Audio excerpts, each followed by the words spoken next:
할렐루야. 네. 한 학생이 의사에게 진료를 받습니다. 처음에는 머리가 굉장히 아프다고 하면서 이 머리를 누르더랍니다. 근데 또 이어서 옆구리가 이렇게 많이 아픈 것 같아서 옆구리를 누르면서 의사 선생님에게 아프다고 얘기를 합니다. 그래서 여기뿐만 아닙니다. 머리, 옆구리, 또 여기저기 이렇게 막 누르는 데마다 다 아프다고 하는 거예요. 근데 이 학생을 진찰하던 의사 선생님이 드디어 진단을 내렸습니다. 그 진단의 결과가 무엇일까요? 깨병. 그건 김한태 장님이 하는 얘기고, 김한태 장님이 저한테 늘 하는 말 깨병이라고 그러는데. 네. 네. 그 학생에게 당신은 손가락이 부러졌군요. 머리가 아픈 게 아니었어요. 옆구리가 아픈 게 아니었어요.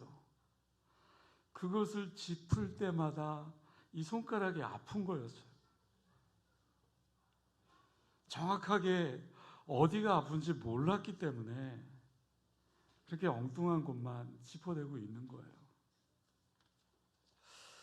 제가 테레비를 거의 안 봅니다. 메이저리그나 이렇게 영국 축구나 그런 거 할 때 한 번씩 보지 테레비는 거의 안 봅니다. 근데 우리 집에 그 TV는 저희 아내가 리모컨을 장악하고 있기 때문에 감히 그 옆에 가서 내가 누르면 바로 뺏어갑니다. 네. 요즘 그 예능 프로 가운데서 저도 이렇게 아내가 이렇게 돌리면서 이렇게 보면서 저도 옆에서 이렇게 가끔 이렇게 보는데요. 즐겨보는 방송이 있어요. 이게 두 가지예요, 두 가지. 하나는 뭐냐면 뭉쳐야 찬다 시즌 2. 네. 안정환 이동국이 주일 저녁 7시 30분에 항상 그거를 빼놓지 않고 보고요. 또 두 번째로 보는 프로가 골 때리는 그녀들. 맨 축구, 여자 축구, 남자 축구. 2002 월드컵 그 이영표, 최진철, 이천수, 그리고 뭉쳐야 찬다 시즌 2에는 안정환, 이동국 이렇게 아주 정말 유명한 코치들이 나와서 이렇게 그 연예인들을 지도하고 또 우승을 시키기 위해서 그렇게 경기를 하는데 이 남녀 축구의 이 경기를 볼 때마다 제가 느끼는 것이 있어요. 뭐냐면 코치의 역할이 중요하다. 코치가 그 경기를 어떻게 이끌어 가느냐에 따라서 그 경기의 전체의 흐름이 바뀌어지는 것을 보게 됩니다. 그런 코치를 통해서 결국 경기의 방향, 경기의 그 방식을 선수들이 익히고 또 배우게 되는 거죠. 그렇기 때문에 우리 자녀들에게 건강한 공동체 그리고 훌륭한 코치를 만난다라는 건 너무나 중요한 일이겠죠. 왜냐하면 사람은 공동체를 통해서 성장하게 되어 있고요. 그리고 성숙한 삶을 살아갈 수 있기 때문이겠죠. 하나님께서 우리에게 주신 이 땅 가운데 살아갈 때 우리의 삶에 가장 강력한 영향을 미치는 두 개의 공동체를 뽑으라면 저는 바로 첫째는 교회요, 두 번째는 가정이라고 생각합니다. 코로나 시대에 교회 학교가 예배를 드리지 못하는 그런 시점에 있죠. 우리가 너무나도 잘 알고 있듯이. 근데 교회와 가정이 중요한 이유가 뭘까? 교회와 가정. 그것은 바로 우리 자녀들의 마음 안에 하나님의 나라를 건설할 수 있는 기반적인 그 틀이 제공되어지기 때문입니다. 그러나 지금의 코로나 시대의 교회는 어떻습니까? 우리 이신혜 집사님, 부장님 말씀처럼 계속해서 예배를 드리지 못하고 있잖아요. 교회, 가정 가운데 하나가 자녀에게 영향을 끼치지 못한다면, 둘 중에 어느 거 하나가 정말 자녀에게 그 영향을 끼치지 못한다면 자녀의 마음 가운데 하나님의 나라가 세워지는 데 있어서 굉장히 쉽지는 않을 겁니다. 왜냐하면 교회와 이 가정이 한 사람에게 주는 그 삶의 그 영향력은, 그 신앙의 그 영향력은 말할 수 없이 굉장히 중요하기 때문입니다. 교회는 교회대로 열심히 자녀들의 삶을 위해서 애쓰고 또 수고하려고 하죠. 그러나 코로나 시대, 제한된 시간, 공간 속에서 만나는 그 자녀들에게 줄 수 있는 영향력 굉장히 제한되어 있죠. 그렇다고 한다면 아직까지 교회 학교가 예배를 드리지 못하고 있습니다. 안타까운 마음이 있다고 한다면 저는 그렇게 생각합니다. 가정에서 부모들이 자녀들의 삶을 위해서 애쓰고 수고해야 됩니다. 그만큼 더. 아내 얘기를 또 해서 죄송합니다. 아내가 지금 요즘 영어학원에 잠시 잠깐 이렇게 아르바이트를 하면서 아이들을 좀 이렇게 돌보고 있는데, 그 학원에 가서 보면 아이들이 너무 지쳐 있다는 거예요. 아이들의 얼굴을 보면 너무 불쌍하대요. 그냥 학원 한 군데 가는 것도 아니에요. 막 두 군데, 세 군데, 많게는 막 네 군데 이렇게 학원을 보내면서 아이들이 지쳐서 학원에 오는 그 아이들의 얼굴을 보면 너무나도 불쌍하다는 거예요. 그럼 가정에서 코로나 영향으로 인해서 자녀들과 함께 할 수 있는 시간, 예전보다는 조금 더 많아졌을 겁니다. 비대면으로 인해서 컴퓨터로 이렇게 영상으로 선생님과 수업하는 것을 저는 이렇게 많이 보았어요. 잠시 잠깐 이렇게 또 등교를 하고, 컴퓨터와 선생님과의 만남. 요즘 애들 어떻습니까? 핸드폰 없으면 못 살잖아요. 핸드폰은 정말 생명줄과 같잖아요. 그러니까 아이들과 대화할 수 있는 시간들이 줄어들고, 이 컴퓨터나 핸드폰으로 동영상을 보거나 게임할 수 있는 그런 시간들이 많아진 거죠. 어떤 사람들은 가정과 교회, 어느 것이 더 중요하냐? 교회가 더 중요하다라고 생각하고 그렇게 말하는 분들도 있습니다. 그래서 가정은 그다지 중요하게 여기지 않게 하고 가정을 소홀히 여길 수 있어요. 그러면서 교회에만 집중하고 교회에다가 그 모든 것을 맡겨버리려는 부모님도 있죠. 반대로요, 어떤 사람들은 가정이 교회보다도 더 중요하다. 가정만을 가장 중요한 공동체로 여기고 교회 가지 마. 그 시간에 학원에 가, 공부해. 때로는 교회의 삶을 무시하는 경향을 가진 부모도 있을 겁니다. 그러나 저는 그렇게 생각해요. 교회와 가정은 함께 가야 된다. 함께 우리의 다음 세대들을 세워나가야 된다. 예를 들면 학생들이 공부할 때는 학교와 또 가정을 함께 왔다 갔다 해야 됩니다.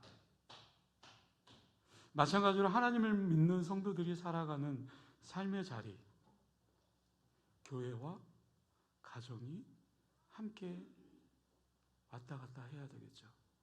그럴 때 자녀들이 하나님 나라의 그 가치를 배울 뿐만 아니라 자녀들의 삶의 현장에서 그 가치대로 살아갈 수 있는 기회가 제공될 수 있겠죠. 어제는 또 이런 프로그램을 봤어요. 금쪽 같은 내 새끼. 여러분 그 프로 보셨습니까? 옛날에는 우리 아이가 우리 아이가 달라졌어요라는 그런 프로그램인데요. 근데 그 프로그램을 이렇게 보면은 많은 가정에서 자녀들을 양육할 때 어떤 규칙을 정합니다. 그래서 그 규칙을 어기면 혼을 내고 규칙을 잘 지킬 때는 어떤 보상을 해주죠. 물론 그것이 다 틀렸다라고는 보기는 어려워요. 규칙을 지키고 안 지키는 것을 중요하게 여기다 보면 부모는 그거에 대한 평가의 잣대로 아이를 바라볼 수밖에 없고요.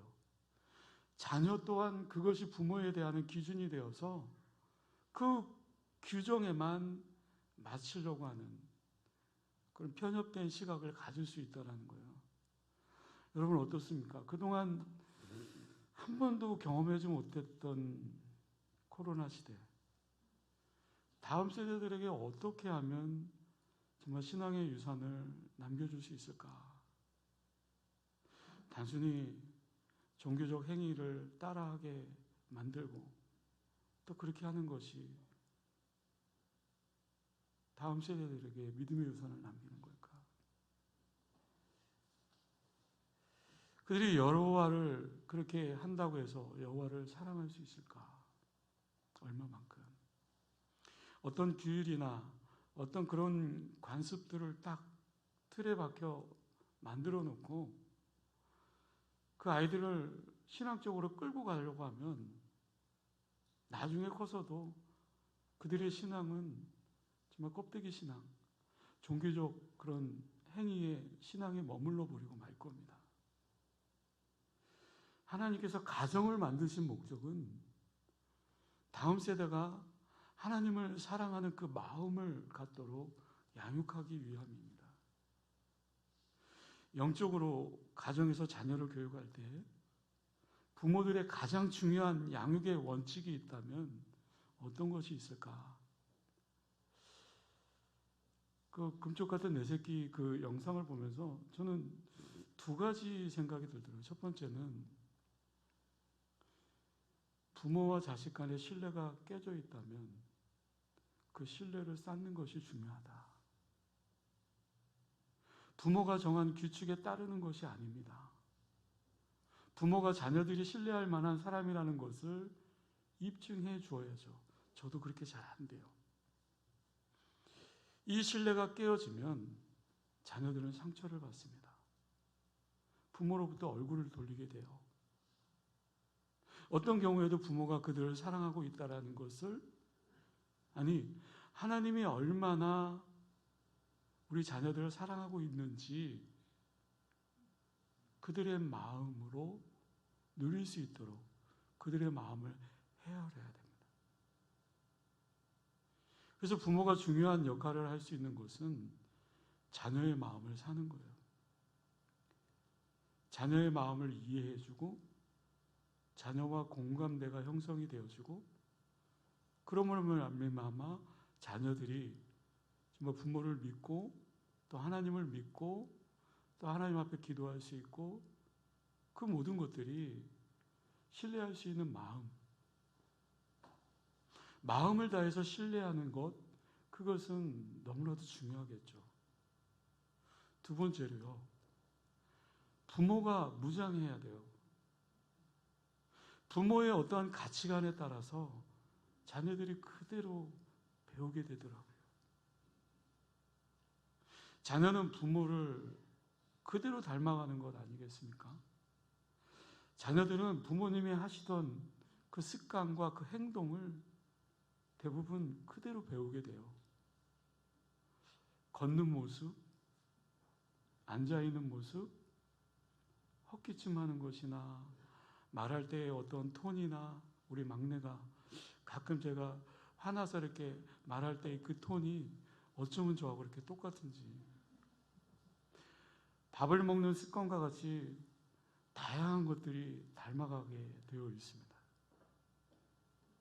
이것이 부모가 억지로 가르치려고 한다고 해서 배워지는 것이 아닐 겁니다.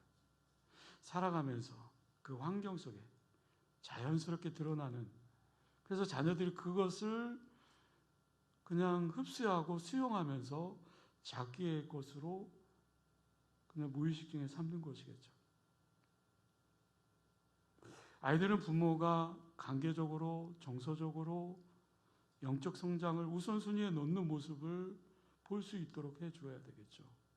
부모가 개인적인 삶에서 그것을 실천하면서 살아갈 때 자녀들도 더욱 개인적인 삶에서 그것을 실천하며 살아갈 수 있을 겁니다. 여러분, 청소년들이 교회를 많이 떠난다라고 얘기하잖아요. 그 떠나는 이유 가운데 하나는 교회가 아닌 다른 곳에 더 흥미진진한 무언가가 발견되어지고 있기 때문이 아닐까. 교회에 와서 앉아 있다라는 것은 어떤 청소년에게는 정말 지루하게 짝이 없는 시간일 겁니다. 그들은 하나님이 그들의 삶 속에 역사하실 때 얻을 수 있는 정말 열정적인 그 믿음을 체험하지 못했던 거죠. 개인적으로 하나님이 주신 사명이라고 생각되어지는 사역을 실제로 체험하지 못했기 때문이 아닐까. 교회에서 어떠한 영적 도전도 받지 못했기 때문에, 아직 하나님을 만나지 못했기 때문에. 근데 하나님은요, 우리가 그런 능력 없는 삶을 살아가도록 그렇게 원치 않으세요. 하나님은 우리 친구들을 변화시키고 그 문제를 능가하는 사람으로 만들어가기를 원하시는 분이 하나님이십니다. 그래서 오늘 보면 17절, 18절 말씀에 보면 이와 같이 좋은 나무가 아름다운 열매를 맺고 못된 나무가 나쁜 열매를 맺나니 좋은 나무가 나쁜 열매를 맺을 수 없고 못된 나무가 아름다운 열매를 맺을 수 없느니라.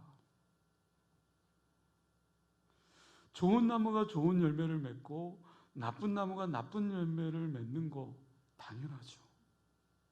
기본이죠. 나쁜 나무에서 절대로 좋은 열매가 맺을 수 없습니다.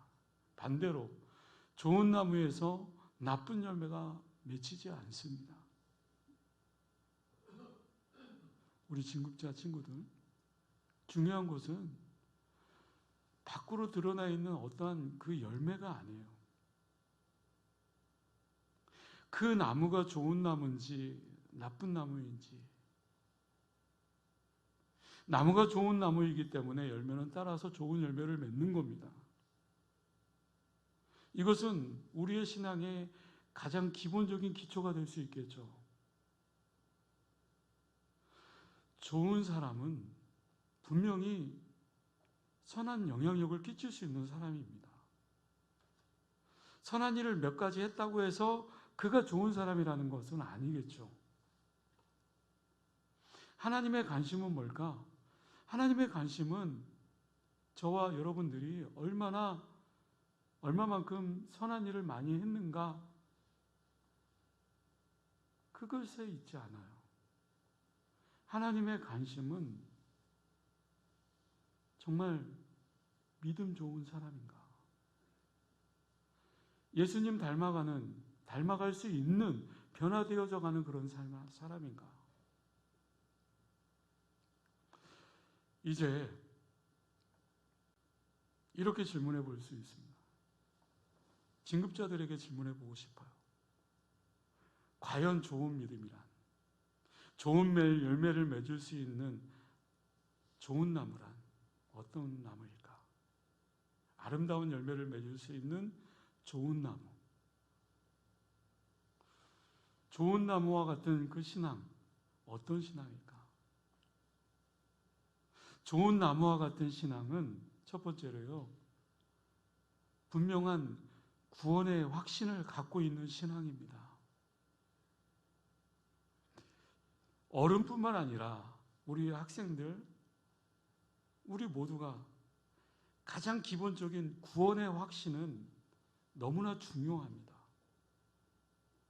구원의 확신이 있다고 구원을 받고, 구원의 확신이 없다고 구원 못 받는 건 아니겠지만, 그럼에도 불구하고 내 인생에 있어서, 내 삶에 있어서, 내 믿음 생활에 있어서 구원의 확신, 주님께서 나를 사랑하신다, 나를 구원하셨다라는 그 확신만 있다면 그 인생에 있어서, 그 삶에 있어서, 신앙에 있어서 가장 기초요 중요한 기반이 되어질 수 있겠죠.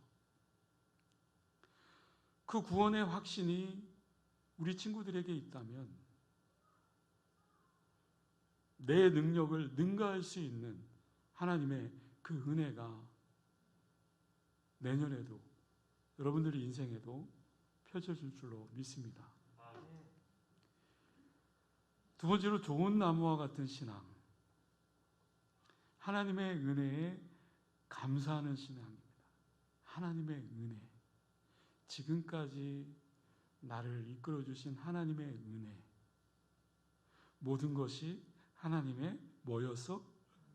은혜였어. 저도 그렇지만 살아온 날들보다 살아갈 날이 더 아직 있죠. 근데 우리 진급자 친구들은 어떻겠습니까? 앞으로 더 살아갈 일들이 많이 있어요.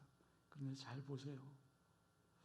때로는 힘들고 또 어렵고 울기도 하고 시험 못 봐서 짜증나고 또 엄마가 뭐 선물을 안 해주셨다고 해서 정말 울고 불고, 그러나 뒤돌아보면 그 모든 것이 하나님의 은혜였지 않습니까? 앞으로도 그렇고요.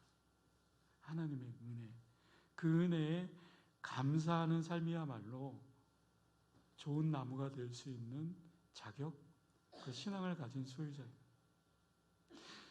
너무나 힘든 이 세상 가운데 그래도 내가 이렇게 살아갈 수 있다라는 것, 하나님의 은혜입니다. 감사합니다. 그것을 깨닫는 순간 감사가 나올 수 있고요. 그 분명한 확신이 있는 사람이 믿음 있는 사람이요, 감사할 줄 아는 그런 사람이 되어질 수 있겠죠. 하나님의 사랑과 은혜로 구원받았음에도 불구하고 그 구원의 은혜에 감사할 줄 모른다면 우리의 신앙은 어떻습니까? 바른 신앙이라고 얘기할 수 없겠죠. 바른 믿음은 감사하는 마음입니다. 세 번째로 좋은 나무와 같은 그 믿음은 진실한 사랑이 있는 믿음입니다. 진실된 사랑이 있는 믿음. 이렇게 확신이 있고 감사할 수 있는 사람은 진실한 사랑을 품게 되어 있습니다. 하나님은 사랑이십니다. 믿으십니까? 그리고 그분을 가까이 하는 사람은 그 하나님의 사랑에 전염된 삶을 살아갈 수밖에 없는 거예요. 마지막으로 한 가지 더요. 좋은 나무와 같은 아름다운 열매를 맺을 수 있는 그런 신앙은 하나님의 뜻대로 살기를 원하고 또 그렇게 힘쓰는 신앙이에요. 하나님의 뜻이 뭐예요? 원망하고 불평하고 시기하고 다투기를 좋아하고 그 모든 것들이 하나님의 뜻일까요? 하나님의 뜻은 우리가 서로 사랑하고 마음을 같이 하고 나누고 섬기고 하나님의 그 영광을 위해서 예배드리고, 그 모든 것이 하나님의 뜻입니다.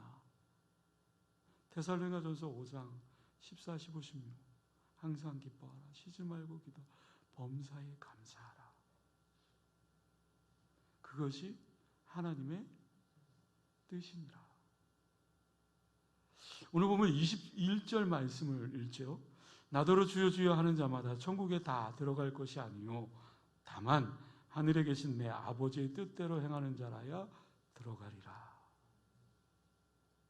우리 주님께서는 지금 한 가지 사실을 강조하고 있어요. 그것이 뭐예요? 순종입니다. 입으로 주여 주여 하는 자가 아니라 그 뜻을, 하나님의 뜻을 행하는 자. 그럴 때 비로소 온전한 신앙의 삶이 되어진다라고 말씀하고 있는 거예요. 하나님의 은혜에 감사하는 사람, 믿음의 사람이 되기를 또 함께 힘쓰는 사람, 그것이 저와 우리 부모님들, 우리 진짜 친구들 모두에게 있는 것이겠죠. 하나님을 사랑하고 교회를 사랑하고 사람을 사랑하는, 사랑의 사람이 되기를 구하며 이것을 위해서 애쓰는 사람, 그 사람은 좋은 나무고 아름다운 열매를 맺을 수 있는 사람입니다. 우리 안에 있는 육신의 소욕, 그 욕심을 죽이고 성령님의 그 소욕을 따라서 순종하는 사람이 되어야 됩니다. 2021년 눈 한번 감았다 뜨니까 벌써 12월, 오늘이 26일. 네. 또 눈 한번 감았다 뜨면 새해가 밝아 있겠죠.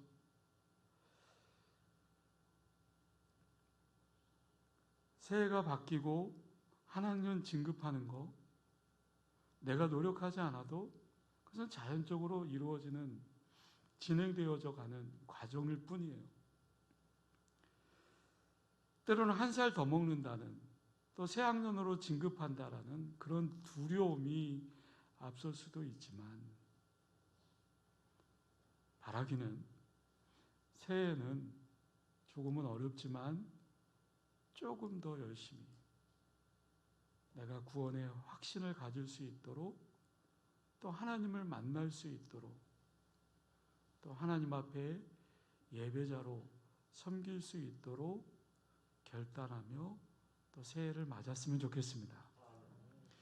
그 속에서 주어지는 하나님의 은혜를 경험하는 우리 교회 학교 친구들, 진급자들, 또 사랑하는 우리 영광교회 모든 부모님, 또 성도님들 모두가 새해에는 더욱더 하나님께 가까이 나아가 주님을 만나고 주님이 주시는 은혜를 풍성하게 누릴 수 있는 저와 여러분들이 될 수 있기를 주님의 이름으로 간절히 축원합니다. 기도하겠습니다. 은혜로우신 아버지 하나님, 한 해가 저물어가는 이 시점에 우리 교회 학교 친구들, 또 아동부에서 학생부로, 학생부에서 청년셀로 옮기게 됩니다. 이 친구들에게 주님이 찾아와 주셔서 구원의 확신을 얻게 하여 주시고, 좋은 나무, 주님을 만나서 아름다운 열매를 맺을 수 있도록 그들의 인생 가운데 함께하여 주시고 역사하여 주시옵소서. 진급 예배를 드림으로 끝나는 것이 아니라 앞으로 내 인생에 주님이 내 삶의 주인이 되어줄 수 있도록 주님과의 그 진한 만남을 얻을 수 있도록 주님 함께하여 주옵소서. 감사드리오며 예수님의 이름으로 기도드리옵나이다. 아멘.